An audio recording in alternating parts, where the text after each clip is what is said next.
Yes, it's finally 2022. I get to finally relax, drink some water, and watch one of my favorite TV shows as a kid, Jimmy Neutron, Boy Genius. No reviews, no videos ideas, just me relaxing for the year of 2022. Let's get started. Got a blast! What the heck? Why am I hearing my phone ring?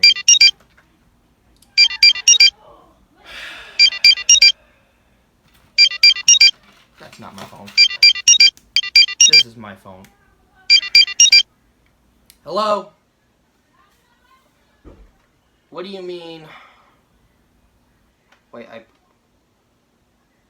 Crap! I did? Well, thank you for reminding me. Daily? Oh, you're not daily. Oh, you're Flame Ultra Game. Well, thank you for reminding me. Review time!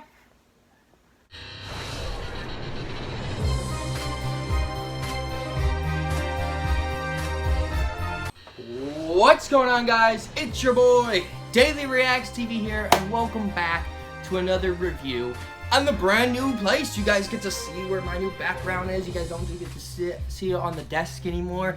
You guys are gonna see me sit here, review, rank, top 10 list, not reactions though, because you know, reactions are not gonna be right here. But to this review, you guys have really looked forward to it. I've been looking forward to it. My first ever TV show review.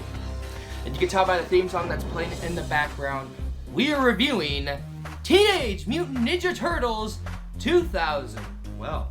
So if you guys don't know the story of Teenage Mutant Ninja Turtles, I'll just tell you it. It's basically following the Turtles, basically going under the sewer with their master, Splinter. Doing so, the Turtles, of course, train in ninjutsu and finally realize that New York City has been nothing but problems lately, and it's up to the Turtles to go save them. So it's up to the Turtles and their allies, Casey and April, to help them fight crime and save New York City and the world. So let's get this right out of the bat. My favorite interpretation of the Ninja Turtles. Oh, I gotta say, because this show had so much effect for me as a child and as an adult. And since when I announced that I was gonna do the show, I thought to myself, I have to try to review it for once and give you guys the review you guys deserve. So I binged it once again right before Christmas, and then I forgot to review it because I'm an idiot. But I was like, why not revisit my favorite 4 crime fighters and see if they still hold up today? And do they still hold up? Yeah, they still hold up till this very day, and I'm gonna tell you why in a second. Yeah. So, a little backstory before we get any further into this review. Yes, I did grow up watching the show. Hey, I got some of the DVDs. I'm still collecting it. Videos that will be behind us, I guess. So when I rewatched it when I was a kid, when I went to go see it, well, it wasn't in theaters, but when it came out, I just had to drink something. This is weird. I went to go watch it finally on TV, on Nickelodeon, when it first dropped and aired on Nickelodeon. I fell in love with it. I fell in love with the Turtles show. I thought the show was fantastic. It was amazing. So, just the way how they handled it. So, what is next? Well, let's get to the goods, shall we? Because there is a slight of problems, but let's get to the good. Let's get to the main characters, the Turtles themselves. Leonardo was originally voiced by Jason Biggs. He's okay, which we'll get to him in the bad. And then we got this guy who recast for a little bit. We'll get to him in a second as well. So when the guy got fired from Leonardo, Jason Biggs, who was going to take over, you guys asked? Well, I'm glad you asked, because Seth Green took over the role of Leonardo, and I gotta say, he was the best Leonardo out of the entire Turtles industry.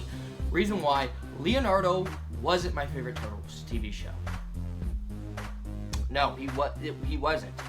He wasn't my favorite Ninja Turtle until finally this show came around, and I was like, okay, now I grew addicted to Leonardo. Leo was more interesting in this show than he has ever been in the other interpretations of the Turtles.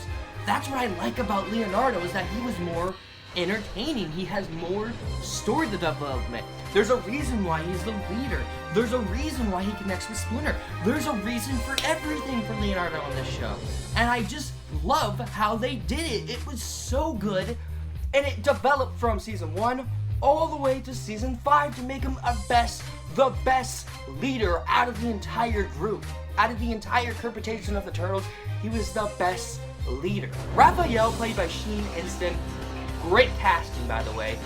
Perfect voice. I'm always picky whoever plays Raphael, especially in Rise of TMNT.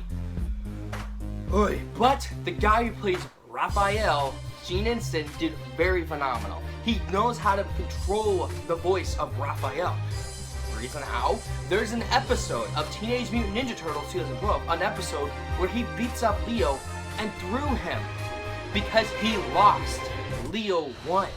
And he's like, you know what, I quit, I don't want to be part of this team anymore. And he ends up learning a lesson at the end of that episode, that he should stick with the group, even though he gets angry so easily. That's what made Raphael such a good character for me. Because I'm not going to walk away my family just because I lost over a board game or something. And I do get angry so easily, so that's why Raphael is my favorite turtle, because I can relate to him a little bit more. And that is why he is this Sheen Instant just freaking nails it. And that is why Sheen Instant nails the role as Raphael. And without a doubt, like, he was the best pick. They originally had someone else for him. Sheen Instant, perfect casting. Donatello, played by Rob Paulsen. Now, I gotta say, yes, Rob Paulsen did voice Raphael in the 1987 Teenage Mutant Ninja Turtles show. Why is he cast in this turtle show as Donatello? He's a popular voice actor. He played Carl and Jimmy Neutron. He played Jack Fenton and Danny Phantom. And he played 87 Raphael. Why can he not play another main character role? Is it because he's old? No, he fits the role of Donatello. He fits the reason why is just that he has the crush on April, which we're going to get into the romance in the next segment. But the way how Donnie connects, how I also connect to Donnie with his inventions and his smartness, it makes it work. Where I'm smart because I know everyone in movies and TV shows that I watched. For example, I know that Jimmy Neutron is played by a girl, okay? It's that cliche. But whenever I talk about movies or something, my family always gets annoyed at me. I can relate to Donatello for that. Why did you think I started this YouTube channel just to do reviews like this? So just seeing Rob Paulsen nails it out of the park as Donatello, phenomenal. And it's just so good to see Rob Paulsen do something else for his life. He did do some voiceovers for other projects, like Jake Long, American Dragon, which I think I'm going to review that one next after this, or Jimmy Neutron. You guys tell me in the comments. But he, phenomenal as Donatello. And yeah, so what about Michelangelo, played by Greg Sipes? Great casting. I mean, he nails it as Michelangelo. And my tripod's messed up. Hang on. He nails it as Michelangelo. There is so many episodes I just couldn't stand but laugh at the dude. He was good for this role. And there were so many episodes I was realized that Mikey makes a bunch of mistakes in this show. For example, in this one episode, Pizza Face, he eats their pizza and makes this disgusting pizza, right? Well, he orders the pizza, got it, and he didn't realize the pizza was free. More on that later on the next segment. But realizing that he has a talking pizza that wants the turtles to eat them, it ended up Mikey had a nightmare of this. Just eating Pizza Face and then winning against it and saving the world. Phenomenal. I thought that episode was pretty funny, and it's one of my favorite episodes by far. Like, great idea for Mikey's solo episode. And this is when Leonardo's actor got replaced and the guy got fired. So, you know, but it was really good to see how they did that episode. Now to the side characters, the sidekicks of the group. Let's do with Casey Jones, played by Josh Peck. Josh Peck, perfect casting as Casey Jones. And I gotta admit, Josh Peck did play Josh from Drake and Josh, that amazing show, which I did a reaction on, like a reaction of the funny moments. If you guys want me to do that again, tell me in the comments below. But I freaking adored him as Casey Jones in this series. He knows how to nail a great character and do the best he can. Yes, him and Casey fight over April, which we're gonna get into in the next segment as well. But Casey is a smart-ass mouth dude, and he's also the dude who's a kid. He's a teenager. April and Casey are teenagers in this show. But Casey doesn't know that what most of the stuff he gets into is his fault, technically. One episode, for example, I'm glad to announce which episode it was. There's an episode where Raph and Casey goes in and chase after the Krang, right? Which we're gonna get into. And the Krang basically had the neutralizer and Slash just destroying them, right? Well, Casey decides to blow up everything, and just the building almost squished Casey. And that's why Casey doesn't think what he thinks before he does stuff. That makes a good character arc. And I really like how they did that with Casey in this show. Phenomenal, you know. I thought Josh Peck nailed it out of the park. He's the Casey Jones for me as a kid, and he always will be. April ONeil, played by Katara from Avatar: The Last Airbender, and Rose from Jake Long, American Dragon. So there's no difference that I haven't heard her voice before. I heard her in Avatar, Jake Long, American Dragon, and now this show. Like, great job, by the way. Like, you can tell it's Katara and Rose, but she does it very stinking well. I love the segment they had with April, and she's just so good. She isn't the same April we had in past series. Reason right? Why? Okay, let me explain. She has powers from the Krang and human side, so she can know whenever someone's walking by. Like, if I'm just walking behind her to do a sneak attack, she'll be like, he's behind me and he's gonna attack me. That's how good April's powers are. So I really like how they did it with her in this show, that it just keeps me on point. Like, it just bam, bam, bam. That actually hurt my hand. But phenomenal. The next segment is Donnie's and April's relationship. And a lot of you guys, like I said, Donnie does have a crush on April in the entire show. How does it work in the show?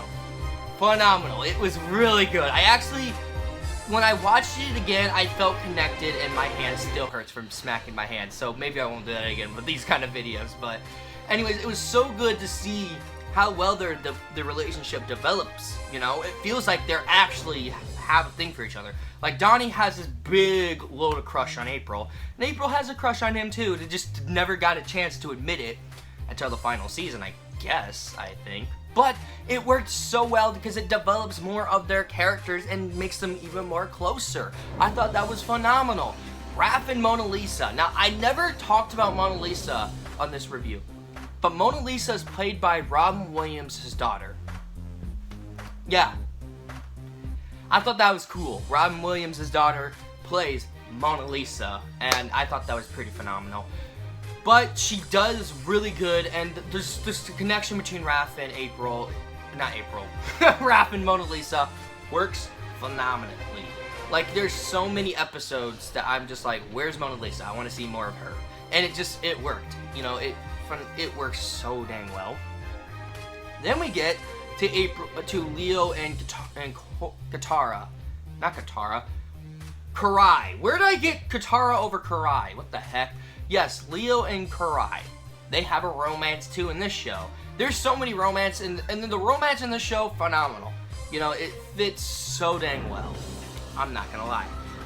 The next segment, we're gonna talk about Splinter. My favorite Splinter out of the entire interpretations of the Ninja Turtles. Reason why? Let's get into it. Basically, best thing about this show is, of course, the way how Splinter treats his sons.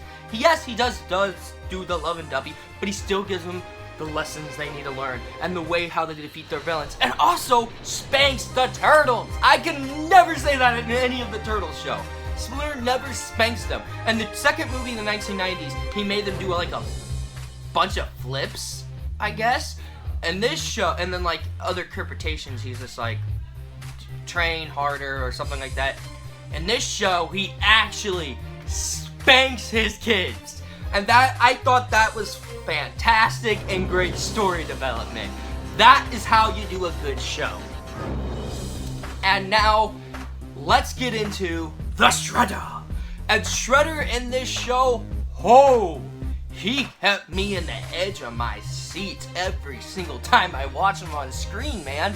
I thought he was phenomenal. I thought he was great. I thought he just had the Shredder likeness that people were saying from the comics. And I have read a comic. I read the Batman vs. Teenage Mutant Ninja Turtles comic. And it was so good just to see how they did that. And it's just phenomenal. And then just seeing this Shredder just be like, okay, I'm gonna beat you up since you failed. Bang, bang.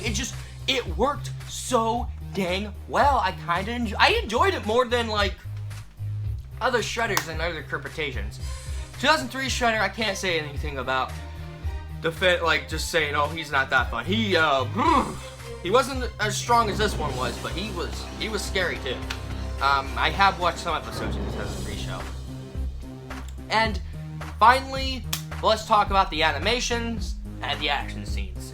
The animation, of course, is great. I freaking love the animation. I thought it did really well in 3D for a 2012 show, you know? Freaking fantastic. I love what they did. It was amazing. Let's talk about the action scenes, action parts of episodes. Why I get action scenes? Because I've been watching a lot of animated and action films, so I get that point. But the action parts of these episodes they are more creative and more creative. Especially on season 4 when they are in space. Without a doubt, that was the best season out of the entire series, was them in space. Especially one of my favorite episodes of all time. Just seeing them in space and figuring out how to get the black hole generator. Fantastic. Like, I freaking loved it. Just the way how they handled that part, you know? And without a doubt, I loved it. Now, let's get into some of the darkest moments of the show. And let's get into them right now. Now, let's get to the dark moments. The dark moments in the show, phenomenal. I really like the dark moments. It makes the show more and more better than ever. I really liked what they did with the darkness of the show, and now I can never regret how much addicting the darkness is. Now, let's get to some parts of the season that I did like. There's a lot of parts of the season I did like, and you know what I mean. But let's get to my favorite episodes and tell you why I like these episodes. My first and ever will be my favorite episode of Teenage Mutant Ninja Turtles was Transdimensional Turtles, where we get to meet the 1987 Turtles team up with the 2012 Turtles. I thought that was a phenomenal idea for an episode, and thank them so much for making it. Because if it weren't for them, the show wouldn't have been so more powerful with the 1987 counterparts. And I freaking adored it for what it was, and I really like it. My second favorite episode is Tale of Yokai. Tale of Yokai is phenomenal. I thought it was a good episode with the Turtles, where they went back in time and saw Splinter, human side, and helped Splinter and Tang-Chi get together once again, because they were going to break up in the first place, and it would have hurt Hamato Yoshi. So I'm really glad how they did that. And my third favorite episode of the show is, of course, the Ultimate Showdown 1 and 2, where the Turtles had to save Earth from the Krang invasion from the first season. I thought that was fantastic and really well done. And my fourth and final favorite episode of the show, I gotta say, is, you guessed it, no you didn't, is the Bigfoot episode. I thought that was pretty funny that they made Bigfoot a girl and that Bigfoot has a crush on Donatello. Phenomenal idea, I really like it. But unfortunately, I do have some problems with Teenage Mutant Ninja Turtles 2012. And the biggest problem with Teenage Mutant Ninja Turtles 2012 is its final season. Season 5 is not my favorite season. Season 5 was the weakest season. Yes, this show has 5 seasons. 4 seasons focusing on the main event, the fifth season focused on the Turtles' side adventures, which I thought didn't fit, except Lone Rat and Cubs. I thought that was a amazing episode. But there's some episodes that didn't fit, but there's some that did in season 5. Like I said, Lone Rats and Cubs, Mutant Apocalypse, the monster episodes. The ones that I'm talking about that are, and also the one with the bunny rabbit samurai. I can't remember his name, but he was phenomenal on the show. The ones that I'm not mentioned, oh man, those weren't very good. The one that mostly disappointed me was one in Bebop and Rocksteady. I was really excited for that episode, and let's be honest, it did not hold up so well. And I remembered when I watched it as a 15-year-old when the show ended, because the show ended when I was 15, I knew, I was like, yeah, no, that's not a good episode. This is not a good season. Because even if I wasn't that big on criticizing movies or TV shows, I knew that season wasn't very good because of One and Bebop and Rocksteady. I thought that episode wasn't very good. The next episodes I want to talk about is the Mona Lisa Coming to Earth episodes. I didn't care for it. It's just Raphael being lonely because he has no Mona Lisa. I thought that was really off and dumb. And it was a 4-parter episode. Why couldn't it just be like a 2-parter episode, or just an episode itself? Not just a 4-parter, but they had to squeeze that in, I guess. And the final episode that I'm gonna talk about, the episodes that I'm gonna talk about that was really didn't do so well for season 5 for me, is the episode with the devil, played by Mark Hamill. When I heard that Mark Hamill was coming into the show, I was very excited. But when I came into the show and seeing it, it just disappointed me, and I'm just like, yeah, no, I'm no longer watching this. I'm not watching more of Mark Hamill. I just want to see the Turtles defeat this little motherfucker right now. So yeah, season 5 was very disappointing. And the most and final problems I had were the 2 actors for Leonardo. I don't like them. I honestly do not like them because they just don't do anything for me. They didn't do the voice right like Seth Green did. Because when I saw what they did with Leonardo in this show, with them, their voice didn't match what I thought of Leonardo in this show. They didn't do well for Leonardo. That's why I like Seth Green in the role. I don't like these 2 in the role. Mostly Jason Biggs. These 2 just don't fit it, okay? So yeah, guys, that is my review. That would be all the problems I had with Teenage Mutant Ninja Turtles 2012. I really do enjoy the show, and I highly recommend you guys watch it. This is why I'm giving it a very light 9 out of 10. It is a good show. I highly request you guys check it out. As always, smack that like button. Also, push the red button, which is subscribe. Turn on notifications to be notified of every video I make. Also, go on a link in the description to my gaming channel, my 3rd channel, my 4th channel, and the Discord server. And the next review for TV show will be Jake Long, and then Jimmy Neutron. Thank you guys so much for enjoying this review of Teenage Mutant Ninja Turtles. I will see you guys in the Jumanji review, and then Men in Black. As always, I'm Daily Reacts. Take care. Hey kids, Seth Green here. I've had the privilege of playing Leonardo on the Teenage Mutant Ninja Turtles for the last several years, and I have to say, what an incredible thrill it's been as a lifelong fan of this brand to get to be a part of this enduring legacy and bring these characters and this story to a new generation. I feel humbled by it. So thank you to the fans, thank you to Nickelodeon, and Turtle Power. Hey there, it's kind of sad actually for me to come to you and tell you what being a part of Teenage Mutant Ninja Turtles meant to me.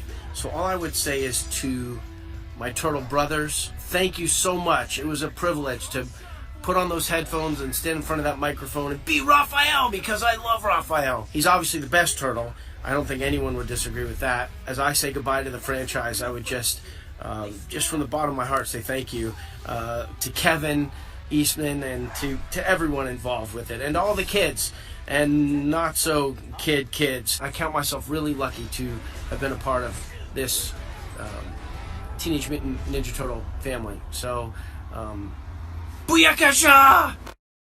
Hey you guys, Rob Donatello Paulson here. Booyakabunga! 5 years. 5 years. Even I, the genius turtle, finds that difficult to comprehend. But I'll tell you what, we have nobody to thank but you guys. What an incredible run we have had. I've gotten 2 rides in the turtle van. The original Raphael, and now thanks to you guys, Donatello, for another 5 years. I'm pretty blown away by it. Your love, your support, your kindness, it's just, it's overwhelming. And we owe you guys an incredible debt. So please keep turtling, all right? Turtle power, keep smiling, and keep your eyes open because there's some cool turtle stuff coming. That's about all I can say. Thanks very much, you guys. Take care. Greg Sipes here, voice of Mikey from the Teenage Mutant Ninja Turtles. After 5 shell-shocking years, our TMNT series is ending. What a wild ride. Playing Mikey has been one of the greatest blessings I've ever received my whole life. I grew up watching Michelangelo. Mikey got me into meditation, martial arts, skateboarding, surfing. Just totally blessed my life up. So it's been a great responsibility and gift to offer to this next generation. I'm honored to be a part of the TMNT legacy, and I know the Turtledom will always have a special place in its heart for your Mikey. And a big thank you to Nickelodeon and all the fans that have been watching for years. Thank you. Turtle power! It really is an oasis. Not bad. Family, we're home. We are home.